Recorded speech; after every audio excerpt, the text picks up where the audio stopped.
Kita hidup tidak lama di atas muka bumi ini. Saya sering sampaikan bagaimana Nabi SAW bersabda, "A'maru ummati baina sittin ila sab'in wa aqalla man yajuzu dzalik." Umur umatku antara 60 sampai 70. Dan hanya sedikit yang melewati umur tersebut. Kebanyakan kita rata-rata ya, umur 60 sekian sudah meninggal dunia. Bahkan ada yang kurang dari 60 sudah dipanggil oleh Allah Subhanahu wa taala. Coba saya ingin tanya, yang di atas 70 coba angkat tangan. Kemana? Sudah ditanya di luar. Sudah masuk alam barzah, sudah ditanya oleh malaikat. Coba yang di atas 60, angkat tangan. 1, 2, 3. Siap-siap. Yang di atas 50, angkat tangan. Sama, siap-siap juga.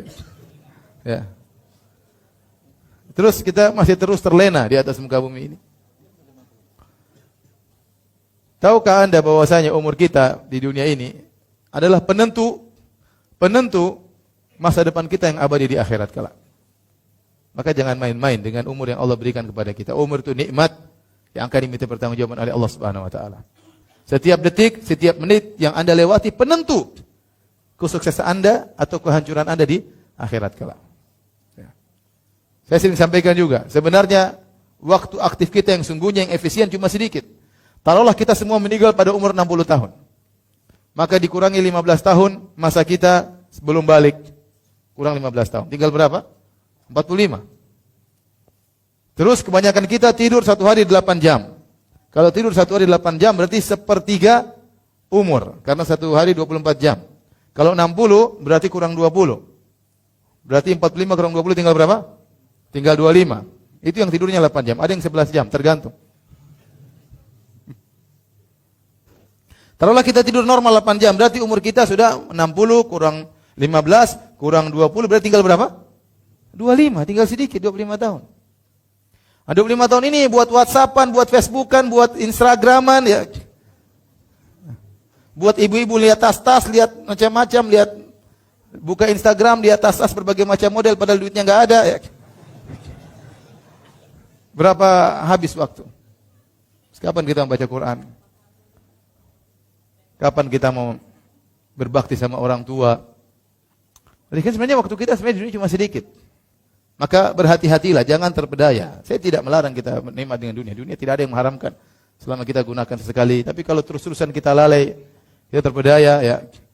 Umur kita cuma sedikit, padahal umur kita yang segini menentukan di alam barzah dan kemudian masa depan kita di akhirat kelak. Di alam barzah, kapan berapa lama antum akan di alam barzah?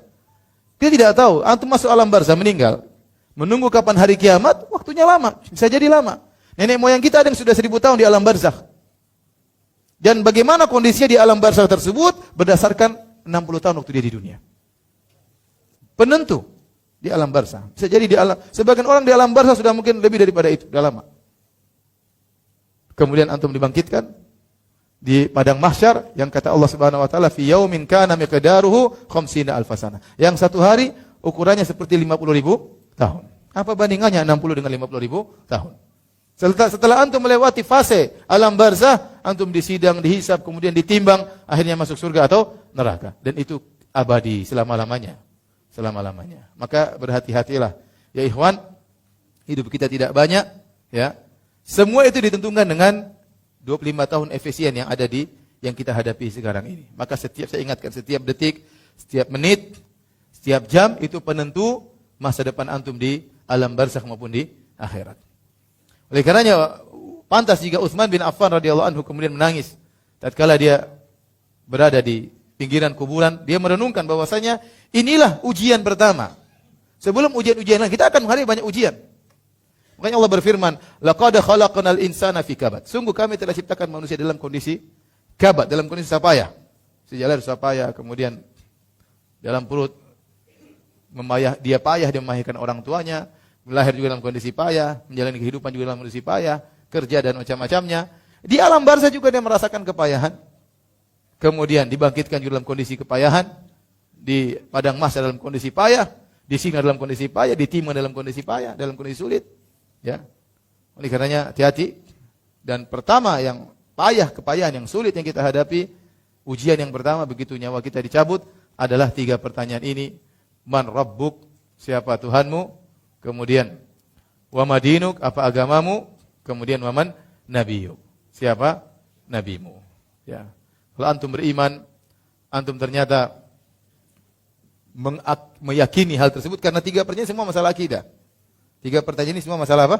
Akidah. Ini menunjukkan pentingnya seorang serius dalam pelajari akidah. Setelah dia yakini, setelah dia ilmui, kemudian dia yakini, dan itu akan mempengaruhi dia dalam kehidupannya sehari-hari. Dalam perkataannya, dalam tindak tanduknya, dalam pendengarannya, dalam penglihatannya, ya. Semua itu dipengaruhi oleh akidah yang benar, yang dia ilmui, dan dia yakini, sehingga akhirnya terpancarkan dalam amalan kesehariannya, dalam perkataannya, dalam pendengarannya, dan dalam